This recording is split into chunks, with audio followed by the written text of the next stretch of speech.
Hey, welcome, all my right thinkers. Thanks for tuning in and check out your boy, P Fong, thinking right out here in the lab, in the book. Ooh, I got some good stuff, so I'm excited. Let's go.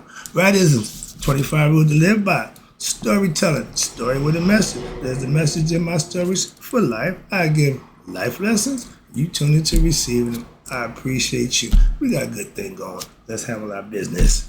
Right thinking mission. Now I'm on it. Is to enlighten, inspire, educate, and motivate. Excuse me, that T is killing me.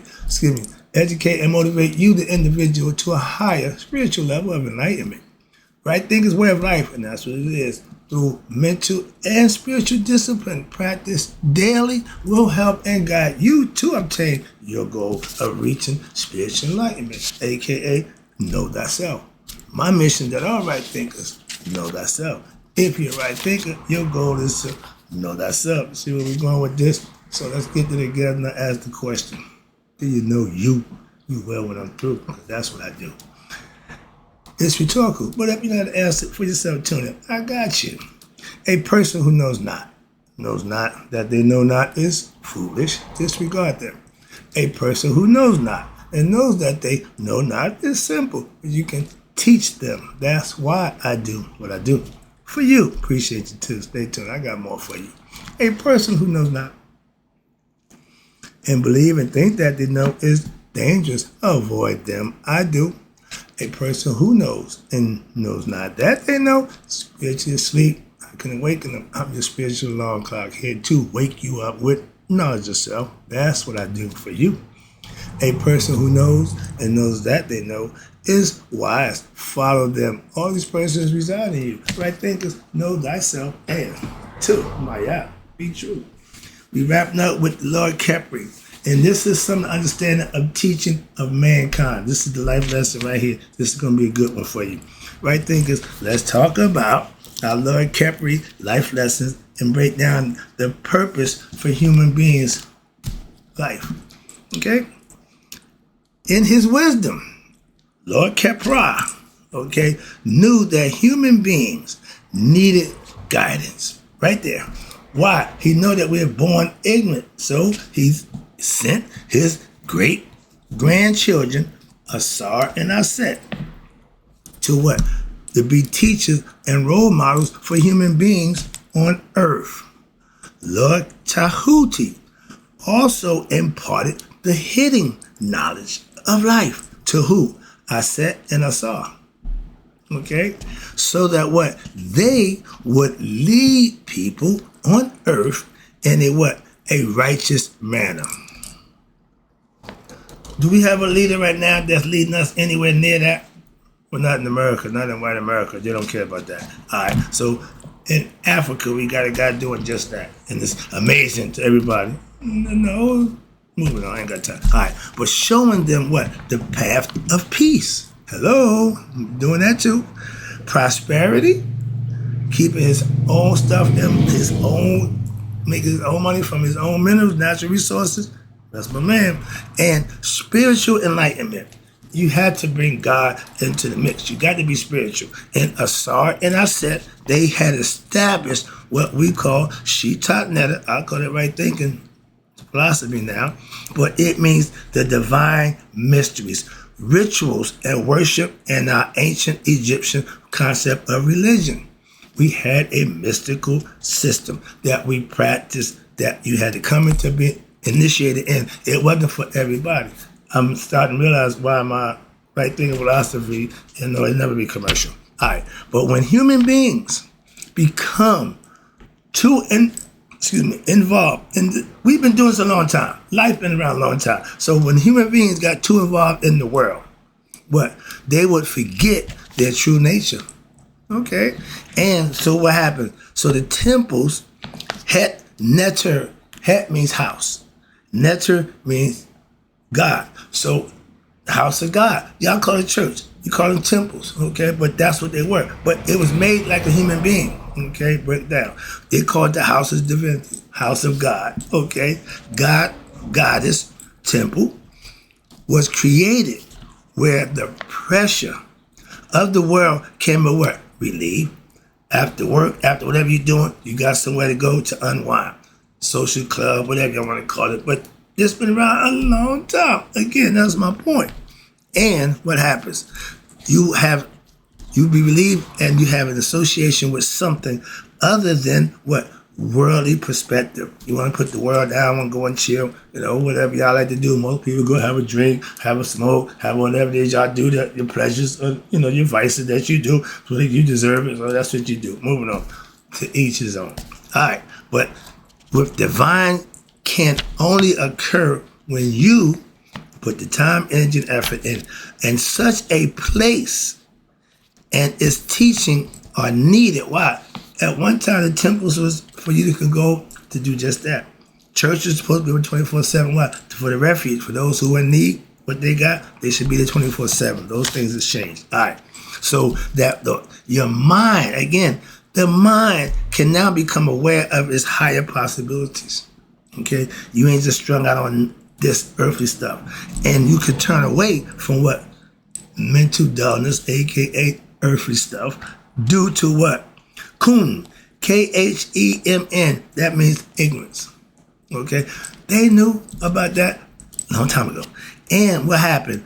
And you would be led to Nihas, my favorite word. That's resurrection or spiritual awakening, spiritual enlightenment. You becoming conscious of who you are, becoming one with God. And as we go along, I'm telling you now, watch how it play out. Now, you become an Aku. What's that? That's the enlightened being. Somebody who knows himself. And so now the human beings may become what? Sheps. That's noble and honorable people who honored their ancestors. Ancestral worship is keeping. I talk to my dad every day. I talk to my grandmother, as far back as I can go, who I experienced, I talk to them on a regular basis. That's ancestral worship. You can do what you want. You can pray to whoever you want. I only gonna pray to who I know. Moving on. Moving down here. Now, as you see here, this is universal picture. I sat suckling on giving nourishment to Haru. Here it was nourishment. Here it was enlightenment. It was education to go out, to the world. Our mothers are our first teachers. After reading this, I called my mother and said, "Good morning." I said, "Ooh," I said, "Don't worry." So she don't know nothing about this. But I told her about it. We had a good laugh. All right. She understood that. But as you see here, as we learn in the teachings of the Assyrian resurrection, story, myth, I said, learn the mystery teachings from who? Lord Tahuti, at that time, Ra, okay? Conceptually, watch this, which is, I said, is the ancient African prototype of what? Mother and child, in which is popular all over Africa and everywhere else since then. And also Christians and Indian iconographs with what? The birth of Jesus and Krishna, respectively. Everybody got a Madonna, okay. But it's all implicating that the mother is our first teacher. She's the nourisher. She gave us life. She nourishing us. She teaching us about, what's this? I said not only raised Haru, but also initiated him into the mysteries of life. Life lessons. I'm giving to you right now. That's what they do. Mothers, parents. And you see here, the mysteries of life and creation. She educated him. She enlightened him. I look back on all the stuff my mom did. I said, yeah, she indirectly gave me a whole bunch of life lessons. I'm just starting to catch up on. Like I said, Jesus spoke in parables. No, you just didn't understand where he's coming from back then. Moving on. And with the teachings that what? She learned from who? Tahuti and Khepri. Now, in order, Khepri Ra, again, in order to enlighten him and make him strong for what? Life's battle.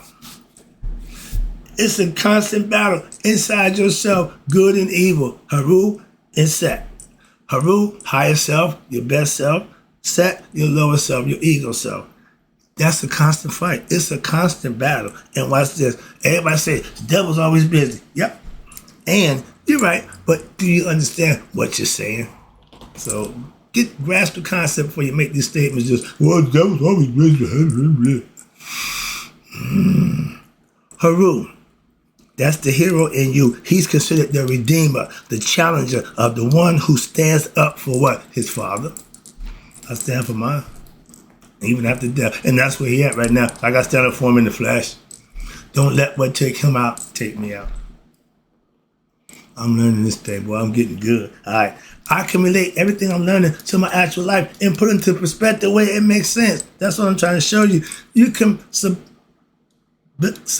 symbolically make whatever you want sacred to you. That's all. It's only important to you. My God don't mean nothing to you. Your God means less than nothing to me. Again, it's all conceptual. If you have a concept and an understanding about God, then that's how you live it. I know that by how you live it, not by what you say. Moving on, I could care less about the words. Again, now, and you are the Redeemer. Right? You are the one who stands up for his Father, which is Asar, which is spirit. That's all our Father. In the flesh, we can identify with our Maker. That's my Maker. I'm in his image, just like him. Okay? And what? We liberate him from what? The imprisonment of what they call death. Okay? Haru represents your spiritual aspiration of you wanting to be what? Your best self.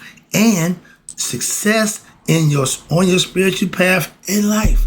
That's the goal. Haru reestablishes what? Order. After who? After what? Defeating his evil Uncle Set, his lower nature, philosophically, but we put it in humanistic form so we can use the characters. That's the concept. I'm trying to get the best I could understand it. And what happened? He takes the throne of Kemet, which is you. You're the prize. If the ego, your lower nature running you, you're doing bad things. So nothing good's happening in Kemet. When Haru took over, everything's got better. Why did you change your life over? I'm a living example. That was Set. Now I'm Haru. See the difference? All right. Haru is also inside you. And the throne, Kemet, which is you, in his form as who? Haru Badep, the warrior. Haru is a warrior. He fights for truth, justice, and freedom for all. Sound familiar? We got a guy in Africa doing that right now. Haru, the Redeemer, the warrior, he's the greatest advocate of Asar, which is on us, our soul. We advocate for ourselves, okay? And when doing so, you triumph as an aspirant, as the one who leads your aspirant to who? The initiation hall. Then they tell you in Christian, Christ leads you to the Father, right? Okay, but this is Haru. When you pass Judgment Day, he's taking you to the shrine of his Father. We did this thousands of years before the Bible even come out. Okay, so just putting it out there, all right? And that's the concept. And now you see here, Haru at the left is often the one shown leading the aspirant by the hand into the inner shrine after passing the judgment scales of Mayat. And the ritual priest usually will wear what? A Haru mask, the falcon-headed mask, in the context of the ritual to play the part, theatrical, ceremonial. In every occult, they dress the part, they play the role. This was in the part of my Masonic concepts, okay, one of the lodge crafts that I joined, okay, lodge of perfection to be exact. On the temple, that is meant to what? To awaken what? The glory of the Netarian teachings, the philosophical concepts that you learn, you practice from the heart of the aspirant. This is to make a stain in your heart. I'm a Mason. I will always be a Mason in my heart. Okay? Anything you do, if you ain't serving God from the heart, if I can serve Masonic order from the heart, if I can serve the hustle from the heart, I sure can serve God from the heart. And that's what I've been doing ever since. Works for me. Okay? So, okay, one important point. Everybody got this question. Let me put this to rest right quick for you. This should take care of that. What is the purpose of life?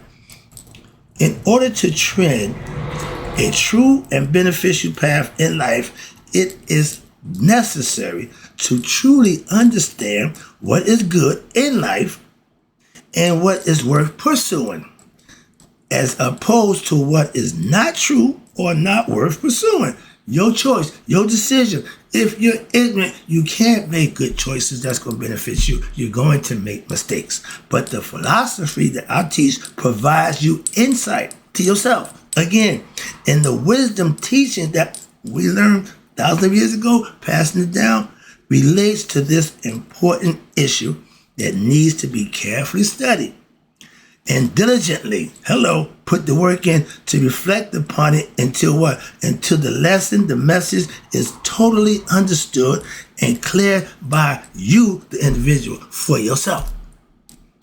That means you're learning, but you're implementing, so now you're experiencing for yourself. And it's a commission proverb. This should drive it home right here.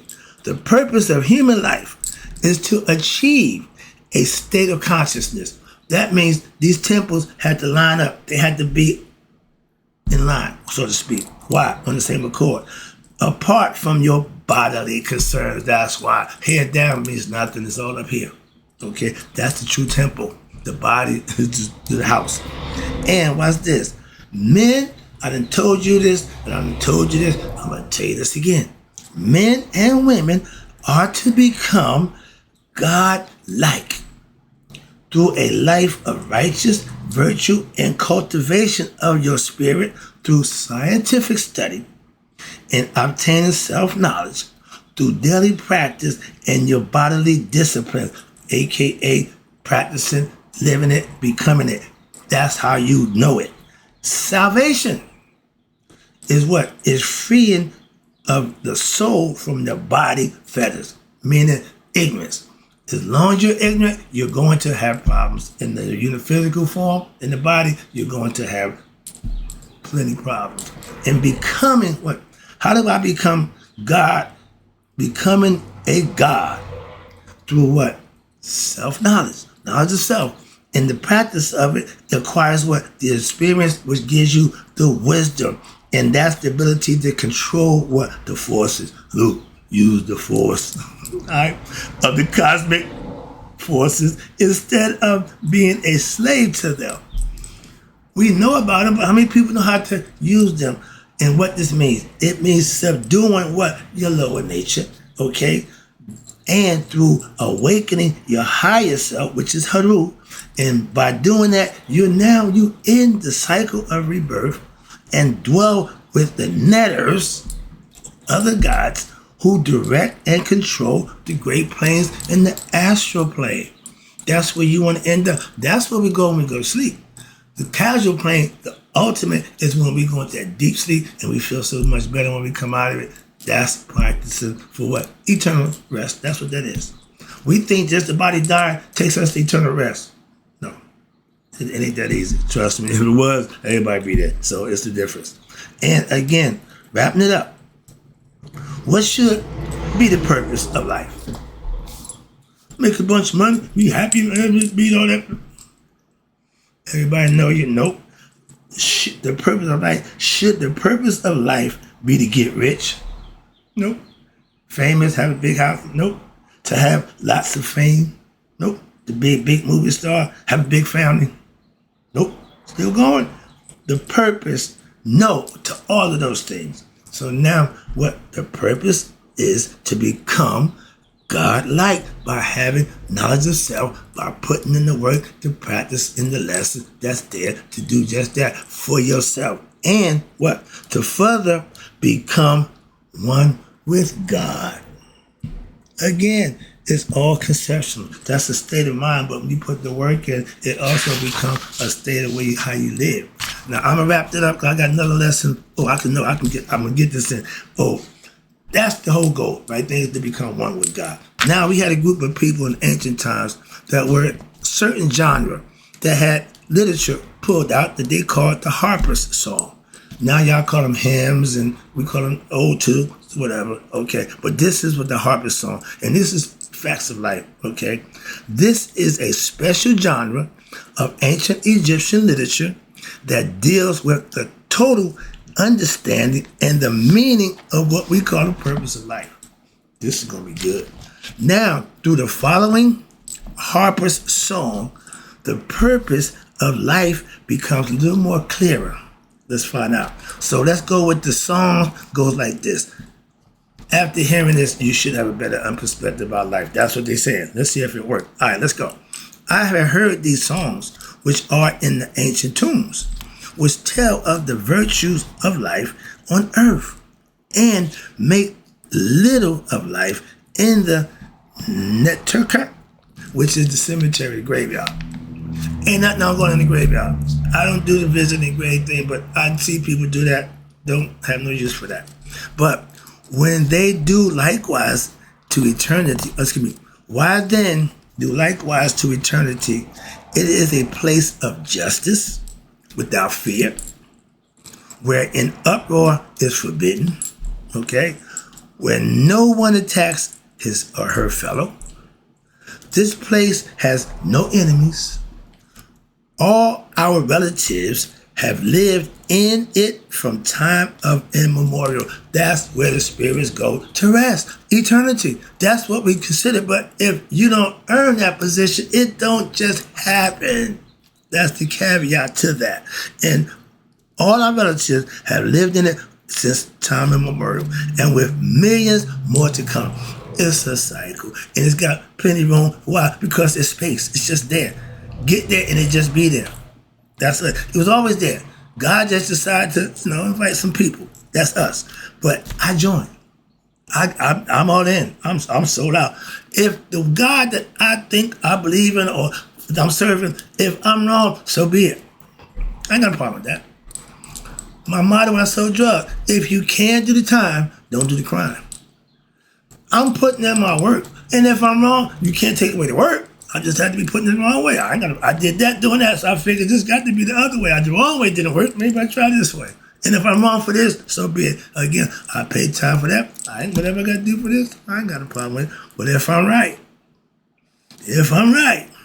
if and nuts was candy and butts, it'd be Christmas every day. If my aunt had balls, she'd be my uncle. So I don't live in the if world. I understand that. But it is not possible to linger in what? In Egypt, a.k.a. this time and space, the realm of time and space. Wow. No one escapes from going west, my man. You're born in the east. Sun rises in the east. It dies in the west. That's a philosophical concept that's been around since forever. Simple. And they had respect for death. Watch this. But they knew death wasn't the end. Unless you messed up. Then, yeah, for you, you're done. But no one escapes. Watch this. From going to the west, and you have to understand, the west is considered the land of the dead. They buried people in the west, okay? And watch this, the afterlife and another world, the duat, whatever you want to call it. That's where the body can't go. The body stays here. The spirit, if it's enlightened, goes home. If not, you got to go get another body. That's been a concept since forever. Moving on. You can call it heaven, hell, whatever. You can call it whatever you want. The idea is what you make it manifest for yourself. You need to know God for yourself. I can only point you in the right direction, give you all the information, instruction, and give you all my good stuff that I know God gave me from doing what I think I'm doing, right? I can prove that. Why? By the blessings that I receive from doing that. I tell you that every day. So I ain't here blowing smoke. I ain't trying to gaslight you, trying to say a whole bunch of God. I ain't here for that nonsense. Moving on. Let me wrap this up. I see the all right. The Harpers song is telling us we cannot linger on earth. But we must plan for our departure.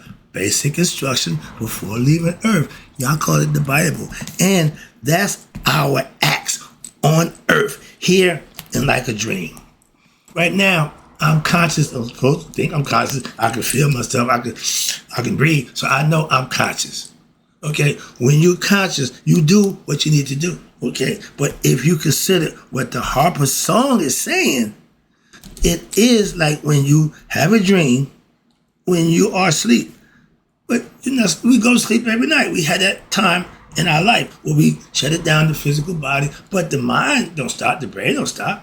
Okay, I gave that lesson a long time ago. So watch this. Your dreams, appear to be very real. And if you are a yogi, a practicing yogi, or master yogi, you can lucid dream. You don't stop your consciousness. You still conscious of what's going on in your dreams. That's called lucid dreaming. But you put a lot of time and practice to get to that level of controlling of your mind. This thing between your ears is a hell of a mechanism.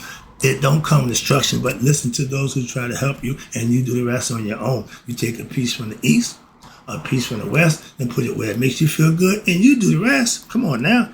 And when you wake up from that dream in the morning, that when you was in it, thought it was real, and then realize that it was not real. During the time of it, you couldn't tell you that. But if you lose the dream, you would know that. Let's go. But what happens when you go to sleep? You shut down your body. You shut down all your senses. Now it's all mental. Okay? What happens? You shut down from the wake and you go to sleep. Now when you go to sleep, you believe right there. Don't care what you believe. Why? Because what you believe can be wrong. This is a perfect example. Not to try, no, watch my concept. My philosophy don't change because you don't like it. It's the same thing. Believe me, you don't know. Watch this. But you sleep, you believe it's real. That dream world is real. Again, you believe it. And what? What happened when you wake up? You realize your belief was wrong. You still want to believe it? It's real? See? Again, why believe a lie?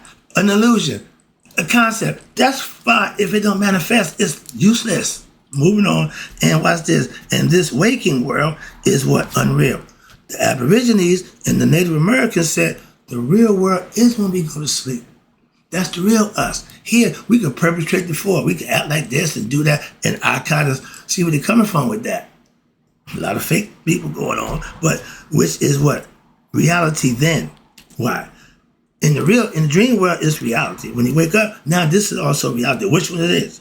But do you see the high philosophy that is going on here?